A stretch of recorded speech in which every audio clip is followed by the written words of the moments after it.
नमस्कार प्रेक्षकांनो, लग्नानंतर होईलच प्रेम मालिकेच्या पुढील भागामध्ये आपल्याला पाहायला मिळतं की आता काव्य पार्थला म्हणत असते, मला नंदिनी ताईची अशी अवस्था नाही बघवत. ती कायम सगळ्यांना न्याय मिळवून देते, पण आज तिच्यावर अन्याय होतोय. त्यानंतर काव्याला अचानक आठवते. ती पार्थला म्हणते, सकाळी त्या बाईला आपण हॉस्पिटलमध्ये सोडलं होतं. आपण पुन्हा त्यांची विचारपूसही केली नाही. तुम्ही एकदा त्यांना फोन करून बघा ना.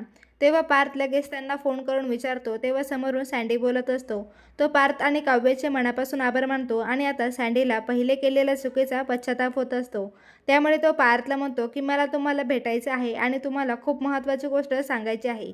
ती माझ्याकडून झालेली सर्वात मोठी चूक होती आणि मला तीच चूक सुधारायची आहे. तुम्ही मला उद्या भेटा. तेव्हा पार्थ म्हणतो, हो चालेल, आम्ही दोघेही तुम्हाला उद्या भेटायला येतो. तर आता काव्य पार्थला मात्र प्रश्नच पडला होता. तर आता उद्या सकाळी काव्य आणि पार्थ दोघेही सँडीला भेटायला हॉस्पिटलमध्ये जातात आणि सँडी नंदिनी आणि पार्थच्या लग्नामध्ये झालेला हा सगळा गोंधळ कसा आणि कोणामुळे झाला होता हे सगळं काही सँडीला माहीत होतं. तो सांगू लागतो की मी दीपकचा मित्र आहे. त्या दिवशी तुमच्या लग्नामध्ये दीपकसोबत मीही होतो आणि आम्ही दोघांनी मिळून नंदिनीला किडनॅप केलं होतं आणि आम्ही हे सगळं तुमच्या आत्याच्या सांगण्यावरून म्हणजेच वसुंधरा मॅडमच्या सांगण्यावरूनच केलं होतं. पण आता मला त्याच केलेल्या चुकीचा खूप पश्चाताप होतोय. तुम्ही जर काल आला नसता तर माझ्या बायकोचा आणि माझ्या मुलाचा जीव वाचू शकला नसता. खरंच तुमचे उपकार खूप आहे माझ्यावर. तेव्हा काव्य पार्थला मात्र धक्काच बसलेला असतो. आता नंदिनी खोटी नव्हती. ती जे काही सांगत होती ते खरंच होतं हे सिद्ध करणारा एक बळकट पुरावा काव्य आणि पार्थच्या हाती लागलेला असतो. आणि आता काय बसू आत्याची खैर नव्हती. आता काव्य पार्थ सँडीला म्हणतात की तुला हेच सगळं आमच्या घरी येऊन सांगावे लागेल. तेव्हा सँडी म्हणतो, हो चालेल, सांगेल मी. तर आता काव्य पार्थ सँडीला घेऊन घरी येतात. काव्य मोठमोठ्याने आवाज देत वसू आत्याला बाहेर बोलवत असते. काव्याचा हा आवाज ऐकून सगळं घरातील हॉलमध्ये जमा होतात. तेव्हा वसू आत्या म्हणते, कशाला ओरडते आज? काय नवा तमाशा आहे? तेव्हा काव्य वसुंधराला म्हणते, तमाशा तर खरा तुम्ही केलाय, आमच्या लग्नाचा, आमच्या नात्याचा. तेव्हा वसुंधरा म्हणते, तू काय बोलते? तुला कळतंय का? काल तुझ्या बहिणीने एकपट तमाशा घातला, आज तू दुप्पट तमाशा घालतेस.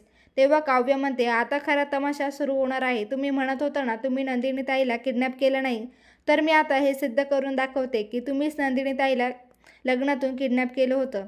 हे ऐकताच वसुंधराला मात्र खूपच मोठा धक्का बसतो. तिचा आता कापारा चालू होतो. विक्रम आता काव्याला चिडून म्हणतो, काव्य आता तू काय नवं का सांगणार आहेस? तेव्हा काव्य म्हणते, विक्रम काका, अहो आता मी तर सगळं सत्य बाहेर आणणार आहे. काल माझ्या बहिणीवर जे काही आरोप झाले ते मी खोटे होते हे सिद्ध करून दाखवणार आहे. तेव्हा काव्य सँडीला आवाज देऊन बोलावून घेते. सँडीला बघताच वसू आत्याची मात्र पायाखालची जमीनच सरकते. तर सँडीला बघताच नंदिनी, हा तर तोच होता जो दीपकसोबत होता मला किडनॅप करणारा. तेव्हा काव्य म्हणते, हो हा तोच होता. काल दीपक जरी खोटं बोलला तरी आज हा सँडी खोटं बोलणार नाही. हा सँडी सांगेल खरं काय आहे. तेव्हा सँडी सगळ्यांना सांगतो की हो, या वसुंधरा मॅडमनेच मला दीपकला नंदिनीला किडनॅप करायला सांगितलं होतं आणि त्यांच्या सांगण्यावरूनच आम्ही नंदिनीला किडनॅप केलं होतं. हे सगळं मी दीपकचा एक चांगला मित्र आहे. तेव्हा वसुंधरा म्हणते, नाही हा खोटं बोलतोय.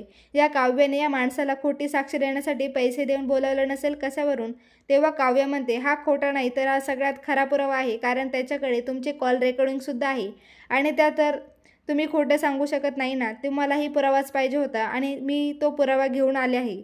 मग आता सँडी त्यांच्याकडे असलेल्या दीपकचे वसुंधराचे कॉल रेकॉर्डिंग सगळ्यांना ऐकून दाखवतो आणि आता सगळ्यांना सत्य समजलं होतं की नंदिनीला भर लग्नातून किडनॅप करणारी वसुंधराच होती आणि नंदिनी जे काही सांगत होती ते खरं होतं. तर आता काव्य रम्याला म्हणते, तुम्ही तुमच्या बॅगा भरा, कारण तुमची या घरातील वेळ संपली आहे. हो की नाही वसुंधरा आत्या? तर प्रेक्षकांनो, मालिकेत येणारा हा ट्विस्ट पाहायला तुम्हाला आवडेल का? कमेंट करून नक्की सांगा आणि चॅनलला सबस्क्राईब करून ठेवा.